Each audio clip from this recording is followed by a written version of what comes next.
Hello and welcome to this tutorial for LEGO Harry Potter Years 1 through 4. In this level we will be doing the level 3-4. This is kind of known as probably the most difficult level for a beginner runner and even for an advanced runner with all the tricks and stuff that are thrown into it. So I'll be going through this level quite slowly. This will be a bit of a longer video, but I really need to kind of take the time to be able to explain kind of, I guess, more of the nuances of one specific trick anyway. So we start off where we normally end, Expecto Patronus in this room, and nice and simple, leave the room with whichever character's closer to the door. You spawn like this in the next room, and it's fastest to move down here with Hermione to go into the door. Next room moved with Harry. And you can do this Lumos jump up onto here to get up a little bit quicker. Saves a couple of seconds, if that. And this room go with Harry again. Over to this way, and if you're trying to do bridge warp, then you set up your characters like this, with Hermione on Pet Spell and Harry on Wingardium Leviosa. I like to do that before the room. It's strictly not necessary, but it is just one of those things that I do. And then to explain this again, try and position Hermione somewhere about here. You kind of want to, so she's kind of just off the slope. But like she's just about to fall down basically when she pulls up her pet. That's the important thing. And then with Harry, target her with the pet spell, you see the target, then you press the B button to deploy the pet, and then once you hear the pet's deployed, hold down and start spamming jump. Like so. And that makes it up. Obviously, if you don't want to do that, but by this point you still have the bridge down, then you can just hop on the broomstick with Harry and make your way to the door over here. I think that only loses like 3 or 4 seconds or so each time. It loses more in real time, but because you have the load of going through the door, then when you have the load remover, you don't lose as much. But then we'll go through the door here and into the cutscene.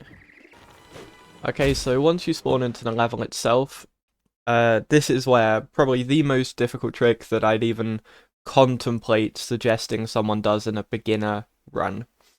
This is known as Angry Tree Skip, and yeah, it's pretty brutal as a strategy, I will say that.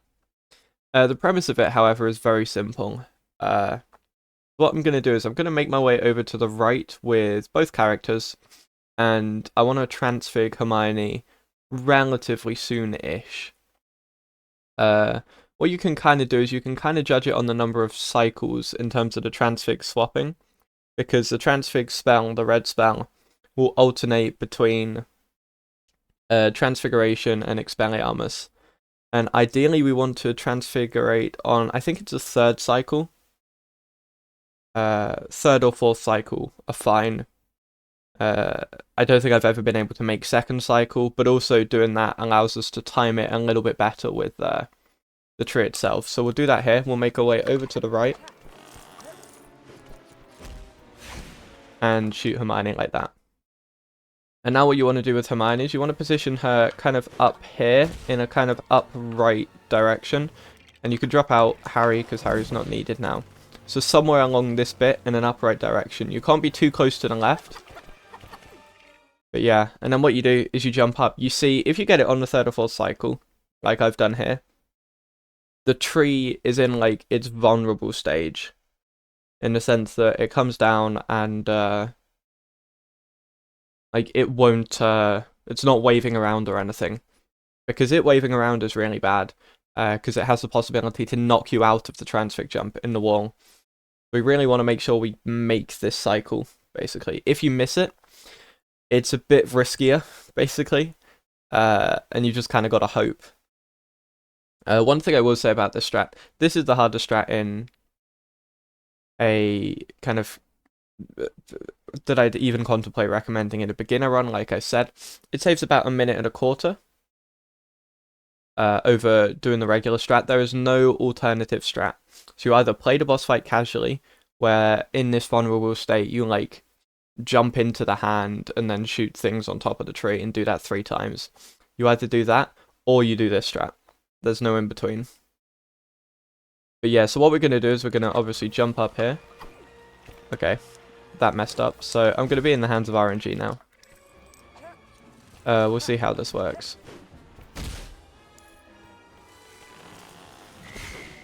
But yeah, I think something to do with the pause messed it up. You wouldn't normally pause while you're up there. You see the tree's in the vulnerable state again. Hopefully we turn back pretty soon. And we're able to jump up. Just about without too much issue. The moment you get to the top of the wall, which is something you'll have to determine kind of by feel. A little bit of visual cue as well. But you can, if you're spamming fast enough, you can obviously hear when there isn't a jump input. And you can hold forwards then. This wall tends to be quite consistent with being able to get the transfig jump if you're in the right spot. So you should be able to hear where there's not a jump and then hold forwards. You don't want to hold too far forwards, you want to land about here. One thing you'll notice about this out of bounds though, is that this out of bounds is very slidey. Like, it is a slope, and it's very easy to drop back in bounds. We're still out of bounds, thankfully. Oops. But the good thing about it is you do get out of bounds respawns. It was kind of 50-50. Once you're out of bounds, I fell down there, but once you're out of bounds anywhere amongst kind of this area, what you want to do is make your way over to this one singular light texture here. And line yourself up kind of with the left side of that light texture. And you want to fall down. And you just fall down there. Ideally what you want to do then is kind of wait until Hermione's head is just below the floor. Or a little bit below the floor. You can wait a little bit. It kind of depends on feel a little bit for this. But then once you do that, you want to hold D-pad down and start spamming jump. D-pad down you want to hold for an amount of time. Again, kind of feel determined. I think you can pause buffer it. I think it's like 4 pauses or something. But I prefer to do this by feel. But if you're struggling, maybe try pause buffering it. So if you hold D-pad down and go like that, and then start spamming jump, hey, that actually works pretty well. But then once you're in this state, kind of when you're spamming jump, and Hermione's able to jump up, you want to tap D-pad right. And hopefully, if you're in a good enough position, you'll be able to put your pet down. Unfortunately, I wasn't able to there, so we'll try it again. We're going to fall down, put the pet down. You see we're in the state where Hermione is in a little bit of difficulty because you try and put the pet down and the game says no. Sometimes if you jump up once from there, we'll be able to solve it. Sometimes it won't. We'll fall down again, put the pet down, jump once, and the game still hates us. There we go. And now the pet's down. With Crookshanks down, what we want to do is jump up to the top, like so. Sometimes Crookshanks can get a little bit stuck in the collisions. You might need to move around a little bit to jump up. But then once Crookshanks is up top, what we have is we have Crookshanks up top, but we have Hermione below the map. So we can do what's known as a pet recall. By positioning Crookshanks somewhere around here, and then pressing B to recall the pet, then the recall passes through the line of the transition, and that allows us to hit the transition and go through it. So yeah, that saves about 1 minute and 15, but it's a very difficult strat to do. Coming into this room now, this room has 2 kind of routes to do, which I'll explain. One of them's basically a backup for the main one, but I might as well explain both of them through thoroughly. So the first route we're going to do is Lumos on the bridge, drop in player 1 in this case, and what player 1's going to do is player 1 is going to shoot player 2. And the reason we do that is it puts the wand away. Then what you're going to do with player 2, line up along this collision here, and then you're going to hold right and get an edge jump to get over to this side. I just put the wand out, so let's get rid of that. So run up along here, then go right, and jump to make it over. We'll then repeat the process doing it with player 1. So player 1 runs against the wall, right, and edge jumps to make it over to this side. If you get both players over, this is the strat to do. If you only get one player over, I'll explain that strat in a little bit. But we then go into the cutscene here. And we will just make our way with both players this way. And we actually can ignore the Wingardium Leviosa points that you're supposed to use to get rid of the vines blocking the door. We need to use one of them, but we only need one of them. And the reason for that is we can do this. So what we're going to do here is we are going to target Hermione with Transfig. Like so. Hermione's going to come over this way. Harry is going to use this. So this gets rid of one of the vines. And then what we want to do with Hermione is we want her to be running up against the wall. Ideally, somewhere... I'll actually show this again.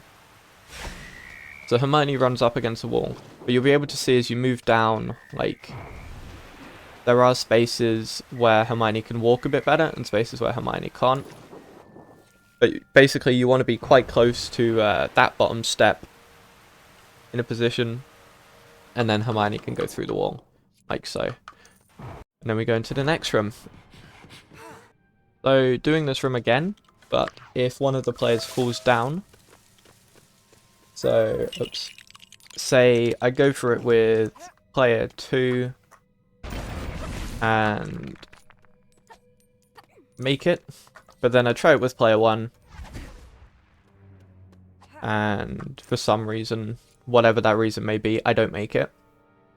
I'm going to be in this kind of position here. But what you want to do here is you're not going to bother with trying to do some kind of hybrid thing to get the old strat done. Or to do a different strat where you can go in one player the rest of the section. It's actually not worth it. I think it comes out to be about even, but it's just not viable to do it. So what you're going to do instead is you're going to break this. Do that once and twice. And then shoot the plant.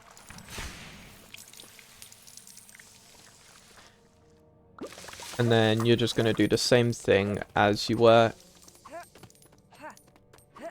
Get that player back up. So it is a backup strat. You ideally don't want to be doing that. You want to make the edge jump. But if you don't make it, it's just quicker to do that. Rather than to try and fight on one player or something. And we go into this next room. This next room, finally, a nice simple room. All we got to do is we got to hit these pieces and stuff to be able to build things, but we're going to take advantage of the game's auto-targeting. So I've positioned the players carefully to make sure they kind of target as much of the room as possible, as much of the objects as possible. The one they don't target is the piano. But you see, I'm using Reducto, because Reducto homes in on certain things. And there's only one thing left, that's the pot. And then I can start building. So it's quite a quick section, it's not too long. If you're doing a category where you need studs, there's 12k hiding back there. But yeah, that's that room. And we go into the final room of the level. Again, this room has two different variants. Either way though, it starts off the same. You drop out P1, you do not need P1 in this room. Lumos jump up to here. It's quite a simple Lumos jump in all honesty. And then we have two variants here. I'm going to show the harder one first, because if you do the easier one, it destroys the spot to do the harder one. So it's just easier to do the harder one first. This is known as snake jump. You've got a Lumos jump up to here, and then buffer a jump. And when you're buffering that jump, in the air you want to switch spells forward, or switch spells back to Lumos and activate Lumos while you're on there.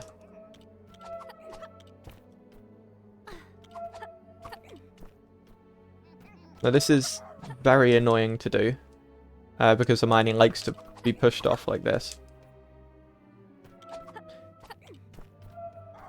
I think from what I remember, what you have to do is you need to be running, when you want to activate Lumos.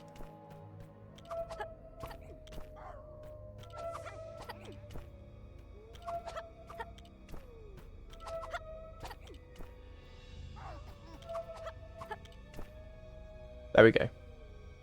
So once you get into this position here, it's a Lumos jump off to the right here. And again, this Lumos jump is not easy.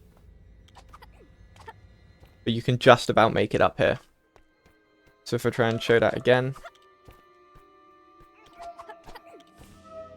Get the Lumos activated as so. And then it's very easy for your Lumos jump to be eaten like that.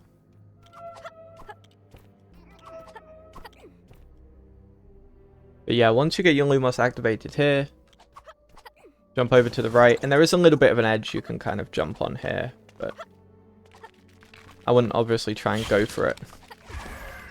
Try and get all the way up first. But yeah, that's a very tough trick, and it only saves like 10 seconds or so. Not even that, I think it's like 5. The alternative, don't like that these spiders are following me, but whatever. Just get rid of them. The alternative is to Lumos jump up here. That was interesting. Lumos jump up here, put Crookshanks down, and then do the digging here. And if you do this, you actually have one free shot at Snake Jump to try and get it. But if you don't get it, you just Lumos jump up to the top of the ladder, and go up there, and then you can Lumos jump into here. And that is the level. Not much else to say other than that. So yeah, it's quite a tough level. It's probably the level as a beginner that you'll spend the most time practicing, especially if you do Angry Tree Skip at the start. But it's quite a fun one once you get the hang of it. So yeah, thank you very much for watching everyone, and I will see you in the next level.